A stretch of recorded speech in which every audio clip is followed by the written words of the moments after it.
Welcome to Community, the TV show. I'm Kathy Antunes, guest hosting for Annette Sherman. Today we'll be talking about the Gulf Coast Community Foundation. They're celebrating their 25th anniversary this year of philanthropic leadership in Sarasota County. With me today is the CEO and President, Mark Pritchett. Mark, thank you so much for joining us today. Thank you, Kathy. Thank you for having me. Absolutely. And joining Mark is Kirsten. I wanted to get Kirsten right now. I'm blanking on your last name. Okay. Kirsten, tell us your name. Kirsten Fulkerson. I apologize. And you're the Senior VP of the Gulf Coast Community Foundation. Yeah. So you all have been with the organization for many years, but Kirsten, 17 years for you. Tell us how you got your start with the... Well, obviously I started as a young child, just kidding. Right.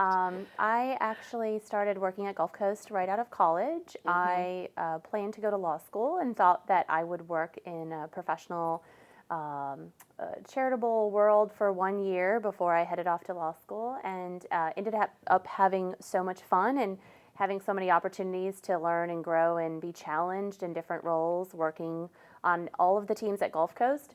That I have yet to get bored enough to decide that I wanted to go back to law school. Wow, so you've been, so it was just a great fit. You started and just never left and went up the ladder to Senior Vice President.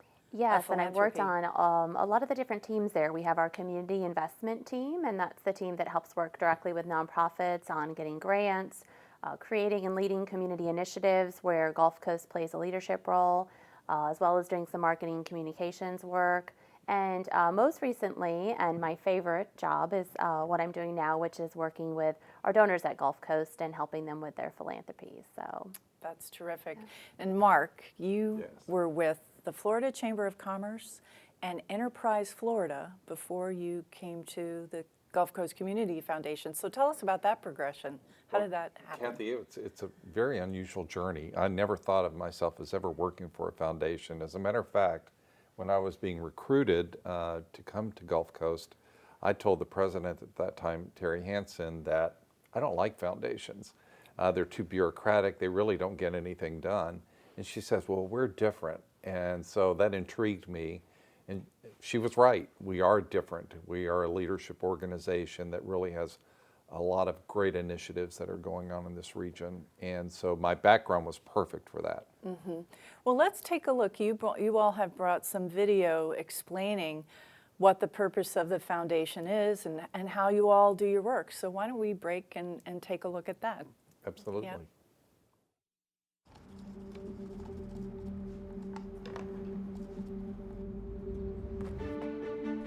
At its heart, philanthropy elevates the human experience. It makes a lasting impact. But it doesn't happen in isolation. It happens when we partner together. Together, we change the face of education. Together, we create more opportunities for all. Together, we sustain the resources we have today. Together, we create a more beautiful future. We are better together. Well, that's a beautiful video. Very different. So your approach is different. You said you didn't want to work for a foundation. You thought they were really bureaucratic and didn't get a lot done. But obviously, the Gulf Coast Community Foundation has been getting so much done in Sarasota County. It's very impressive. And we'll talk about some of those initiatives. But why don't we kick it off with the difference between charity and philanthropy? You've made that distinction. Why is that important? How do you see it? Well, that's a great point, Kathy. A lot of people are what I call charitable, where they'll write a check to an organization and not really trying to do anything to impact or move our region forward, but just as a kind gift to help pay it forward. Philanthropy, though, is really about looking at our region as a whole, finding out where the gaps in services are, or how to make our arts better, or how to get people in workforce training, where you want to have a big impact. And so working with our donors, which Kirsten does a fabulous job, they co-invest with us, and we have these great initiatives that help move the region forward in a big way. Yeah, it seems to be a kind of a multidisciplinary approach. And Kirsten, your background, you seem very well suited. People are really trusting the organization to take their hard-earned, they've spent a lifetime working and saving, and they want to make an impact on the world now and then when they are no longer here. So you have an MBA from USF, and tell us about how you approach your work, how you work with donors.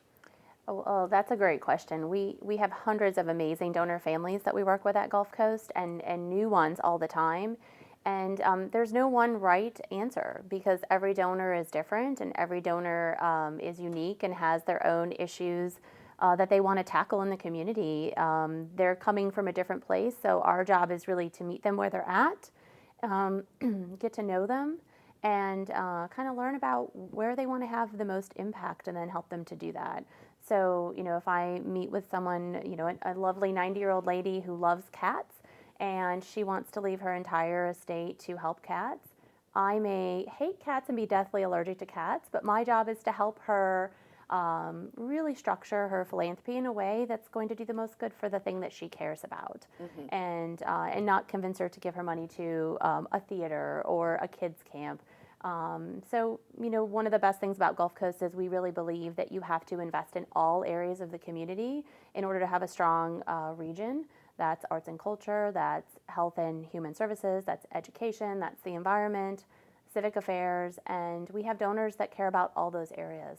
So every conversation is different, but you're right, a lot of it is building trust, really getting to know our donors and their families and building trust so they have confidence in Gulf Coast that we can help them have the impact they want, both while they're alive and through plan giving, taking care of those charitable funds after they've passed. So, yeah, it's a terrific mission, and you've all been so successful. One of the problems, the very high-profile community problem, is the homeless situation in Sarasota County. And tell us about, Mark, maybe you can start us off. How did Gulf Coast Community Foundation get involved? What did you all accomplish there? Yes, homelessness is something that's pervasive, and it's all over the country. Just this summer, I was out on the West Coast in Portland, and their homeless problem makes our homeless problem look very small because the way you approach it, which is very important. So what we tried to do here in the Sarasota region was to understand the homeless populations. There's more than just one, and each one has a different approach that you need to take. Yeah. So there are three basically types of homelessness. You have children and families, then you have your chronic homeless, and then you have unaccompanied youth, which are teenagers that may age out of foster care and need to move someplace and start a new life. So how do we help those three different populations? So we started with children and families back in about 2012, right at the end of the recession, where the number of children and families in the school system was about 1,000 homeless children.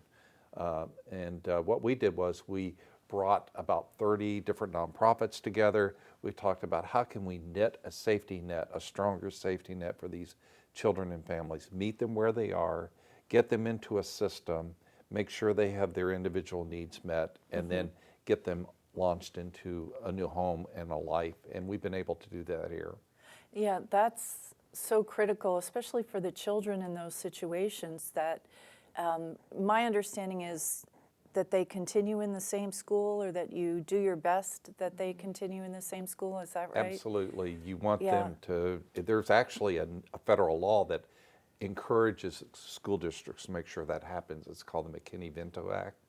And we have a great nonprofit partner, Schoolhouse Link, run by Erin McLaughlin. She does a wonderful job of making sure those children get to stay at the schools where their families are.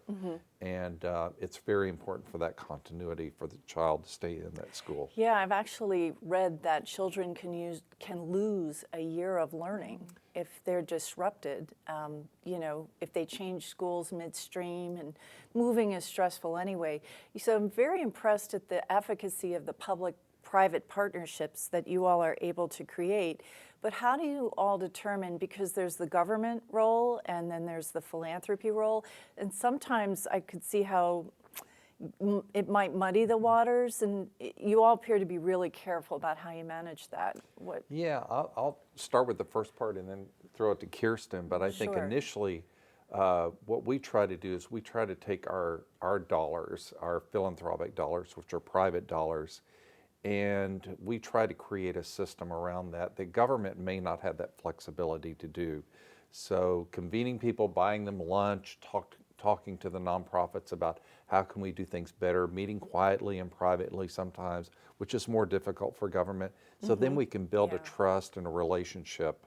And then once we create this new system, we tell government and show government how effective it is because we demonstrate through the intake process all the way through getting them into a home that this is successful.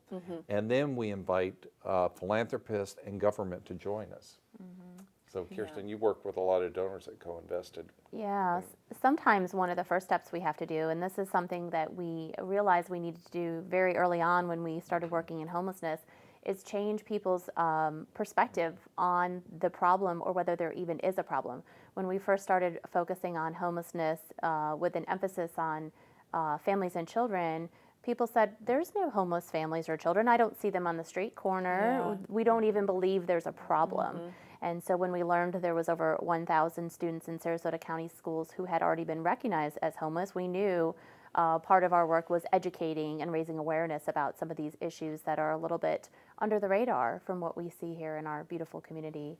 So a lot of what our team does is work with our donors and community constituents and help educate them on the issues and some of the solutions, as Mark mentioned. And many of our donors look to Gulf Coast because they want to be part of those solutions. They love our entrepreneurial nature, that we aren't afraid to take a big stand and leadership role on some of these really, really hard to tackle issues that require government, not-for-profit, philanthropic dollars. They love these projects and they love investing in them and being part of these solutions. So. Yeah, well, it seems to me to know that, you know, if you have all this money that you've saved, you've worked hard for, and you want to make an impact with it as a donor, having confidence in the organization that they know what they're doing and that they're going to follow through is key. And you have a lot of what I say resources under management. I mean, this is a big foundation. Can you share, you know, the magnitude of what you're doing and maybe other initiatives that you've been involved in? Well, our history goes back to the sale of the Venice Hospital in 1995, and that we started with a corpus of somewhere around $85 million, which was very helpful for a startup organization, a startup foundation. Since then, we've been able to grow that with our donors and our investment process to over $350 million. And at the same time, and this is the catch, we've put out over $330 million into the region and other places for charitable and philanthropic causes. So it's not like we're sitting on the money, we're putting it to good use through smart initiatives or through endowed funds that help the donor realize that after their passing, their legacy will live on forever. Yeah, you know, there's a famous quote by W.C. Fields. He says, money's like manure. It doesn't do any good unless you spread it around, right? And so that's pretty much what you're doing. 25 years now in the community, and as you say, you started out with the sale of Venice Hospital. Where do you envision the organization going? And Kristen, I'll ask you. Yeah, well, I don't have to tell you this is such a philanthropic place with new people moving here all the time. A lot of folks that get involved with Gulf Coast have been doing philanthropy for a long time, and some of them are new to philanthropy. Maybe they sold a business or retired, and volunteerism and giving back to what might be a new home and new place for them is what they've always wanted to do. So I think what's next for us is continuing to spend time and really help those amazing donors that we already have at Gulf Coast really deepen their philanthropy to have the impact that they want. We have a lot of donors who have families. They want to see that value of giving get passed on to their kids and grandkids. They want to start thinking about what they're going to leave behind as far as a endowment. You know, what do they want that legacy to be? What do they want to be remembered for? And how can they structure their charitable giving and philanthropy now to ensure that their favorite causes are still taken care of when they're no longer here? So Yes, and so there's a very sweet story, Mrs. Dorothy Iverson, and you worked closely with her. So just to give us a personal example, what was her legacy? What did she decide to do? Dorothy Iverson was an amazing lady. She had the absolute best sense of humor. You could not be in the room with her and not end up laughing. She probably weighed 80 pounds soaking wet, and but the biggest personality and the smallest lady. But she left her estate to Gulf Coast to create a couple of endowments, one of which takes care of her favorite charities. So every year they get a gift in her name and in her memory from her fund through her endowment, and a piece of which was left for scholarships. Dorothy believed that all kids should have the opportunity to go to college and knew that for a lot of families that was out of reach. So she actually started her scholarship fund while she was alive. And every year it would grow, and the last few years of her life, we would take her out to lunch, and we kept having to find restaurants with bigger and bigger tables. And I'll never remember the last lunch she had with her scholarship students. There was Miss Dorothy Iverson and probably 20 young, amazing high school seniors, and one young man sat next to her and cut her lunch for her, and she was so frail, and yet the smile on her face, you could tell that just made her year, getting to meet these young, amazing kids, knowing she was helping them, and for them to have the chance to thank her directly. Yes, and you know, one of the remarkable things about her gift is that it's in perpetuity, right? Yeah. So forever is a very long time. Yeah. We've talked about your business background and being trained with an MBA. Mark, you have a PhD in, is it higher education organizational management? Yeah, from Florida State. From Florida State. Yeah. And, Go yes, Noles. yes. And so half the audience is really But I am a Gator excited dad. about that. And you're a Gator dad, and I'm Yeah. a Gator mom. So Yeah. now hopefully everyone is. We made everybody happy. Yes, yeah. But getting back to that trust factor, you really have to be a financially savvy organization to make something last in perpetuity.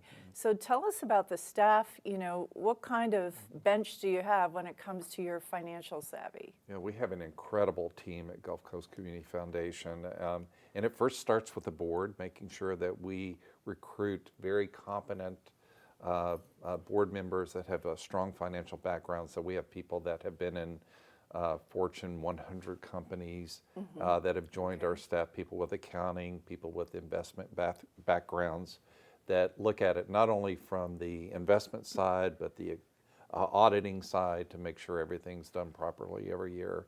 And then our staff, we have a brilliant team at Gulf Coast. Chris Stobar is our CFO. She worked with David Green, who was a private equity investor, and she is one of the best financial people I've ever met in my life. She is an Excel sheet geek, she calls herself. I love those people. I know, Yeah. she makes my They're- life easy. Yes, and they're so important. So you have this deep bench of talent. There's a day every year, isn't there, where all these nonprofits in the community register, and then it's a community-wide giving day, and you all match. Am I right about that, or is that a different? Yeah, that's a different. Okay, that's a that's a different, different organization. Yeah, but Yeah. yeah, we're really known for our initiatives, Okay. our big, large leadership projects, and that's a great point. You know, there are really 4 different kinds of models of community foundations, and so there's some that are what we call the more the transactional model, where it's kind of money in and money out, and they do a really good job of that. There are other foundations like us that have what we call leadership model, where we are the community leader, where people look at us for answers to these complex issues, and they trust us to come up with those solutions, and then they invest in those solutions. So that's really our distinguishing factor. Wouldn't you agree, Kirsten? Yeah, absolutely. It's almost a venture philanthropy approach. It's creating solutions and systems that no one else in the region could do, and then having our donors help invest in that work. So it's kind of bringing the best of the business world to philanthropy, and it's something that I think uniquely Gulf Coast does here. So. Yeah. So 25 years, is there going to be an event or a celebration? You know, season's coming and people who are involved in philanthropy, there's a lot of parties, right? How are you all going to mark the occasion? Well, I'll start off with a couple, and Kirsten, you chime in. First of all, we have a rocking 25th logo. The logo Okay. that you saw at the end of the video with the different colors was helped. Ringling College helped us design that. So every color in that logo represents something that we fund. Okay. And so there will be celebrations with health and human service organizations, arts organizations. There's some things that we're going to talk about later in the year, which we can't talk about. There'll be surprises. Oh, great. That's Our staff are volunteering. You want to? Yeah, we really wanted to make sure that we're, we work with amazing nonprofits every single day. And for a lot of our staff, it's great to have the chance to get out there and really interact directly with them and volunteer with them. So all of our staff are taking some time to go and volunteer. So we've had staff leading groups of girls out at Oscar Scherer Park on a hike. We've had some staff out packaging food at All Face Food Bank. So we're really creating some ways for our staff to give back more than they already do, which is pretty tremendous. But yeah, we'll have some great events throughout the year. We don't ever want to compete with nonprofits. We don't hold fundraisers or events. So really what we're doing is figuring out ways to leverage the amazing charitable events that are already happening and just bring a little extra Gulf Coast 25th anniversary to the party that's already there. So. A little sizzle with it, I think, yeah. Yeah. Well, it's a big event. So now, if I'm never heard of your organization, but decide this is something I want to be involved with, whether it's contributing time or money or even making an appointment about a legacy, how do I get in touch and how do you field those inquiries? Yeah, so I think one of the biggest ways that we engage with people are through our existing donors that we have, and our board of directors make referrals to us. So there are people there. We also have a website, www.gulfcoastcf.org, and our main number is 941-486-4600, so people can call us there. Kirsten works with financial advisors all the time. And you may want to talk about how they make referrals. Sure. Oftentimes, financial advisors, estate planning attorneys, CPAs will identify clients that have a philanthropic interest, and they know they can call Gulf Coast, and we're happy to work with them and their clients together. I always just say to people, call, we'll sit down. I think you can do so much face-to-face, really getting to know someone, and if we can add value to someone in their philanthropy, we're happy to help, and if we can't, then we're happy to help them find a better solution too, and sometimes that's the best answer. But we're really good about knowing where we add value and where we can just help someone get connected to something. So we love the chance to have people come in, and people call in all the time and say, we just want to sit down and talk about Gulf Coast, learn more about what you do, and see if there's a fit for us, and we love meeting people. So Yeah, well, it's a terrific approach. And I guess in a way, as I talk with you, it's almost like there's a mission control aspect in working with donors and matching them up with the nicest or the best nonprofit fit. And so your offices are where? You're in Osprey? Yeah, we as have well as our main headquarters is in Venice, Venice. and we're right across from the hospital that founded us. Although it's a different owner now. Right off Tamiami Trail and in Venice, right downtown. And then we have a philanthropy center here in Sarasota. It's on South Osprey Avenue. Okay, that's the one. right across from, I don't know if I can say this, Morton's next to Libby's. Yes, So, you can say. yeah. So everybody knows those two Yeah. places. Yeah, so we're that's right right. across there. That's right. Yeah. yeah. Yeah. So just a few more minutes left. What's been the most surprising aspect of your work?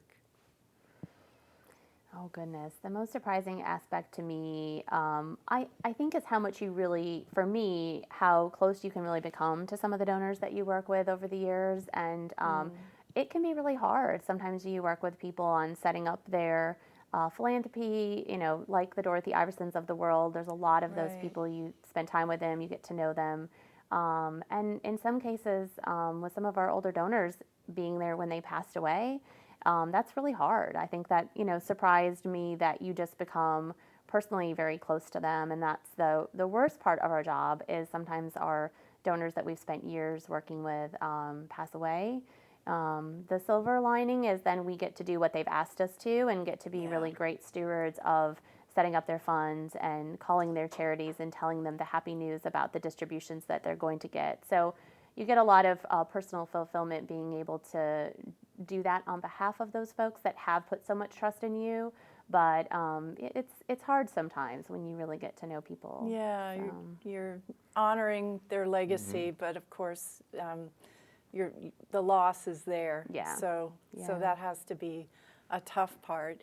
Well, I want to thank you all for everything you do. It's so nice because we hear about the Gulf Coast Community Foundation often, but we don't often get to meet you and speak with you. So we just have a little while left. If we can, again, remind people how to get in touch with you and the organization, that would be great. And Sure. Our website is www.gulfcoastcf, as in communityfoundation.org, and 941-486-4600 is our main line. And we're happy to talk to anybody that's philanthropic. Okay, so you're celebrating 25 years. It's been an amazing legacy in the community for the sale of a community hospital that began as a community initiative, right? And Exactly. so taking that money and really putting it to great use so that homeless families benefit, so that students benefit. It must be very fulfilling work. So I want to thank you all so much for sharing this time with us. And we'll look forward to what you do next and how you partner even with our local government, Absolutely. to serve the homeless. And I do want to ask, how many times out a week do you eat? Because I know that that's one tough thing about your work. You're always out there, aren't you? We have a running joke called the Foundation 15. We warn our new staff that you will put on 15 pounds during season. So, It's going to be. Well, thank you all for watching. Thank you to my guests from the Gulf Coast Community Foundation. Have a great week.